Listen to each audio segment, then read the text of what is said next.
खुलुमबाय लोगोफोर एक्चुअली आं मोनसे आं बुंखांनायनि उनाव माखासे बाथ्राखौ जन खारजि ना बिनि माखासे भिजुअल मोनदों आं बेखौ एसे खोन्थानि बिनि उनाव पलिटिक्सनि माखासे भिडिअ दं बेखौ नोंथांमोननो एसे खोन्थालांनि जाय हक सोर बे फेक एकाउन्ट खुलिनाय जन खारजिनि हयतोबा सोरबा गुबुननि बिथाङा जायफ्रा फेक फेसबुक एकाउन्ट खुलिनाय जेरैबायदि आंनाव मोनसे दाखालि जानानै थांनाय जिहेतु आंनि नामावहाय अफ्रि दैमारिनि नामावहाय फेक एकाउन्ट फेक फेसबुक खुलिनानै गुबुन आइजोजों गेलेनाय बा गेलेनाय माने मेसेज गेलेनाय भिडिअ हरनाय बायदि रोखोमनि भिडिअ ना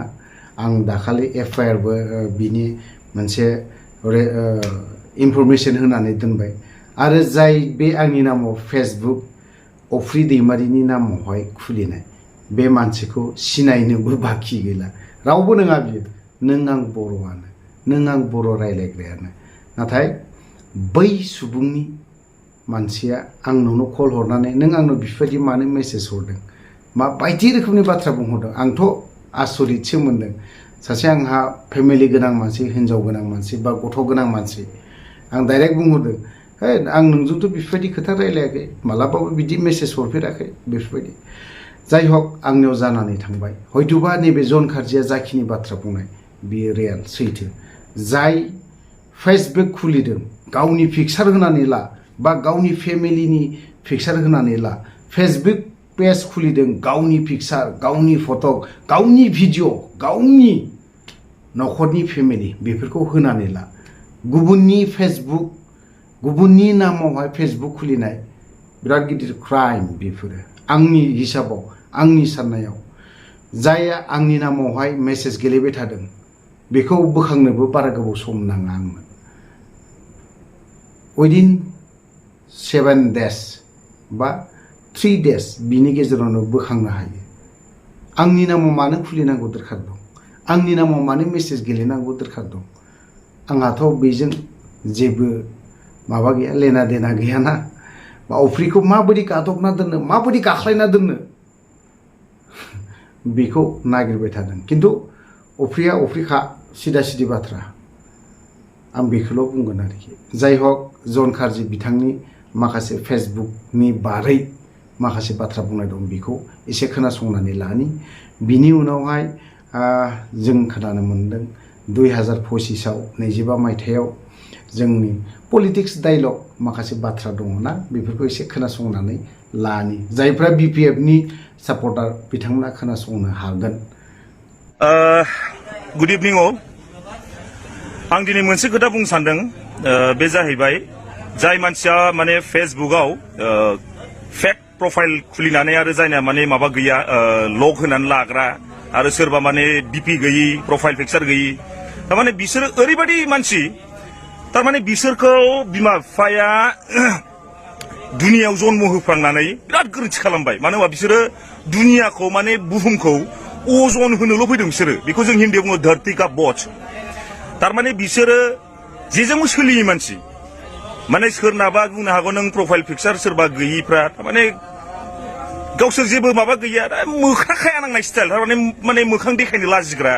ओमफ्राय बिसोरो सोरनिबा मोनसे पार्सनेल प्रब्लेमाव हाबसननानै जानला मानला बक्स हरग्रा थारमाने बिसोर मानसिफ्रा न'खरावबो मिलायनो हाया सोरबा पाब्लिकजोंबो मिलायनो हाखाया बेखायनो बिसोरो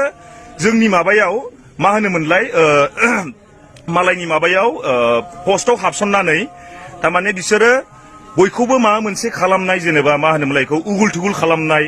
माने क्लेश खालामना होनाय बेबायदियाव माबा जायो आरो थारमाने बिदि खालामो आरो बिसोरो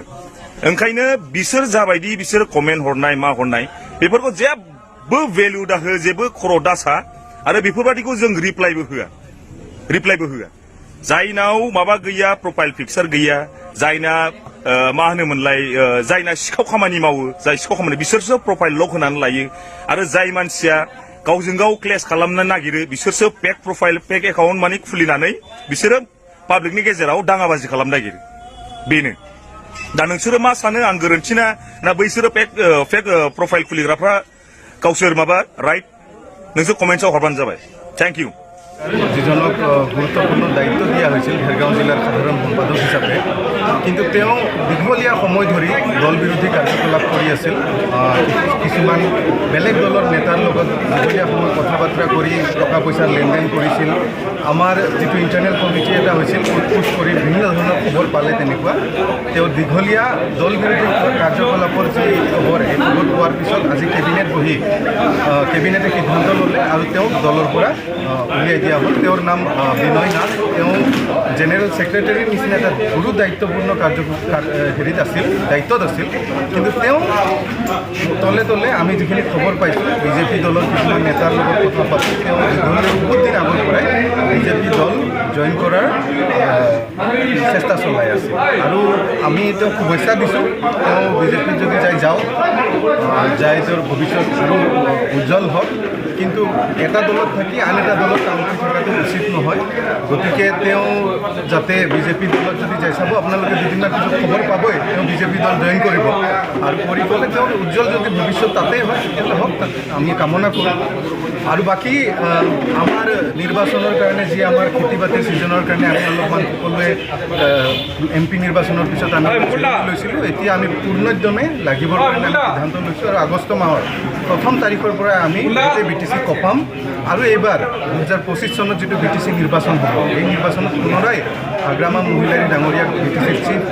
হিচাপে আমি পাম আৰু তেওঁ আগতে যি ধৰণে উন্নয়নৰ কাম কাজ কৰিছিল এই অঞ্চলটোক যি ধৰণে আগুৱাই নিছিল নিব প্ৰমোদ বড়ো ডাঙৰীয়াৰ কোনো যিটো গ্ৰাউণ্ড ৰিপৰ্ট দলৰ যিটো ৰিপৰ্ট দলীয় স্থিতি ঠিক নহয় একেবাৰে বেয়া বাঘা নেতা UPPL দল এৰি পুনৰাই BPF দল জইন কৰাৰ আপোনালোকে খবৰ অতি শীঘ্ৰে পাবলৈ গৈ আছে এইযোৰটো মোৰ বংগ কেতিয়াবাই হৈছে কিন্তু যিখিনি চেলা চামুণ্ডা আছে কিছুমান নেতা আছে ইনফেক্ট CWC লেভেলৰ নেতাবিলাক এতিয়া সম্পূৰ্ণৰূপে অসন্তুষ্ট হৈ আছে আৰু UPPL দল আৰু দুদিনমান পিছতে UPPL দলত গৰাখহনীয়া হ'ব আৰু UPPL দল লাহে লাহে দুৰ্বল হ'ব ছাৰ প্ৰমোদবোৰৰ হাতত এতিয়া এটাই ৰাইজেতো ভাল নাপায় কেনেকৈ কিছুমান নেতাক টকাৰ প্ৰলোভন দি দল জইন কৰাব পাৰে সেয়া এটা অভিযানত এতিয়া UPPL আৰু তেওঁৰ প্ৰমোদ বড়ো আৰু তেওঁৰ যিখিনি ৰাইট আৰু লেফ্টত থকা ব্যক্তি আছে সিহঁতসকলে এটাই এজেণ্ডা টকাৰ প্ৰলোভন দি UPPL দলত কিছুমান নেতাক জইন কৰাব লাগে বিগত সময়ত আপোনালোকে দেখিলে কেনেকৈ টকাৰ উজান উঠিছিল কেনেকৈ কিছুমান ল'ৰাক মানে সাধাৰণ ডেকা ল'ৰাবিলাকক বেগে টকা দিছিল কোনোবাই টকাৰ ওপৰত শুই আছিল এইবিলাক পৰিৱেশ প্ৰমোদ বড়োই সৃষ্টি কৰিছে আৰু এইবিলাক কৰিয়ে UPPL দলত অলপ জইনিং কৰা দেখুৱাই পেলাই নিজৰ যিটো বঁটা বঁটাটো দেখাব পাৰিছে কিন্তু ৰাইজ কিন্তু প্ৰমোদ বড়োৰ লগত নাই একেবাৰে নাই আপোনালোকে ৰিপৰ্ট ল'ব লাগে গম পাব যে প্ৰমোদ বড়োৰ লগত কোনো নাই চাওক বিজেপিয়ে যোৱাবাৰ UPPLৰ লগত চৰকাৰখন বনালে কিন্তু মেজৰিটি আছিল BPF দলৰ BPF দলৰ মেজৰিটি থকাৰ পিছতো BPF দলৰ মেজৰিটি থকাৰ পিছতো আগ্ৰামা মহিলাৰীয়ে আসন পোৱাৰ পিছত বিজেপিয়ে প্ৰমোদ বড়োৰ যি 12খন আসন আছে এই আসনৰ লগত লগ লাগি প্ৰমোদ বড়োৰ চৰকাৰখন বনাইছিল এই চৰকাৰখনেই ঠিক নাছিল কাৰণ যিজনে মেজৰিটি পাইছিল তেওঁ চৰকাৰ বনাব পোৱা নাছিল এতিয়া বিজেপিয়ে কুচকাৱাজ আৰম্ভ কৰা বুলি কয় কিন্তু যিমানেই কুচকাৱাজ আৰম্ভ কৰক কেন্দ্ৰীয় চৰকাৰ